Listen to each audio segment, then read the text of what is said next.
Nye master sio wa kuamini. Master sio wa kuamini. Master jamani, kweli sijui ni hela Nandy kawapa hela, sijui ni urafiki tu. Niwape story. Nilikuwaga nakuja hapa nachambuaga. Mnakumbuka Atesi ambao tulianzaga mwanzo. Nachambua vlog ya Paula, nachambua vlog ya Faima.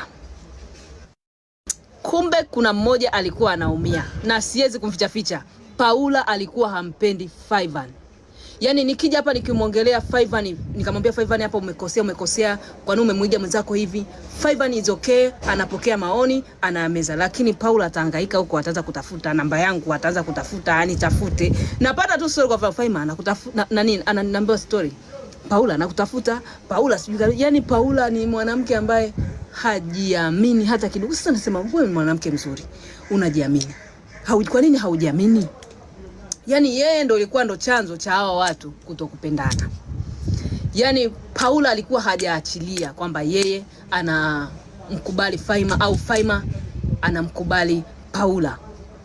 Iko hivi, ukimwongelea vibaya Paula kuhusu labda kumlinganisha na Faima, yeye anateseka, anaumia. Lakini ukimwongelea Faima ukamwambia we Faima, mbona umemuiga fulani, mbona sijui kama aliweka manyoya yale, ameiga manyoya kama yale mabawa sijui kama malaika. Nilimwambia Faima, mbona hapo umekosea hii, mbona ulitakiwa kuipiga chini? Lakini hakumaindi, hakuchukia.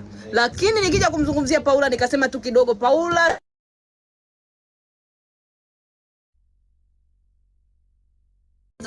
kuteseka.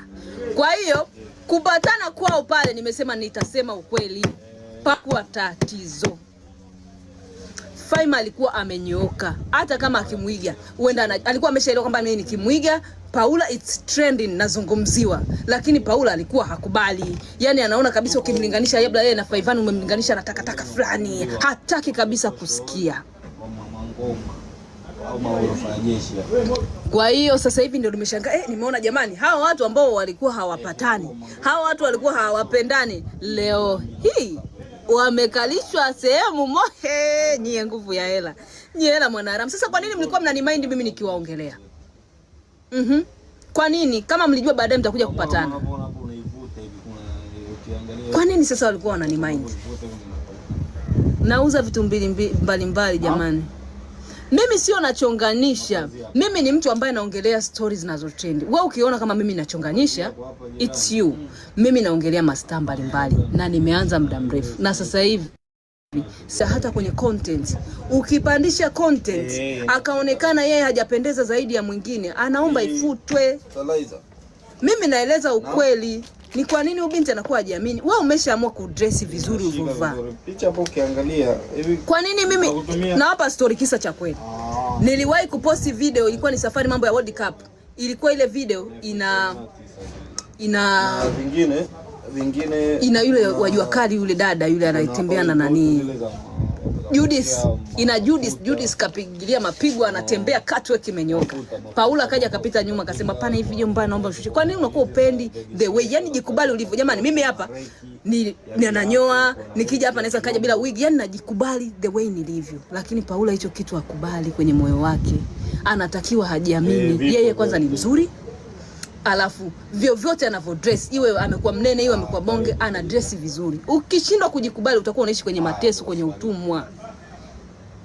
Karibu sana. Kwa hiyo yani tukiposti kitu chochote yani kumwandika Paula ni ngumu. Hata akikuita kaambia Kari na jambo langu, kumwandika ni ngumu. Video kikionekana tu baadaye kimeonekana kitu kibaya tu, anakuambia anza hiyo tunaomba uishushe. Sio tu yeye, anampigia mpaka mama yake. Mama anaomba nisaidie waambie washushe hiyo video. Sasa unasema jamani, mbona unashindwa kujiamini binti? Hiyo kikweli mimi hicho kitu kinanikwaza, ndio maana unaona hata imetokea Paula kafanya nini hatuposti, kwa sababu yani unakuwa kumposti Paula ni kero. Baadaye unakuja unaambiwa futa. Yani kitu ukiangalia video haina makosa yoyote. Umeamua kuvaa jeans mwenyewe na t-shirt. Mwenzako kapigilia kimini anaonekana vizuri. Kwa nini unataka ufute wakati mwenzako pale anapata mileage?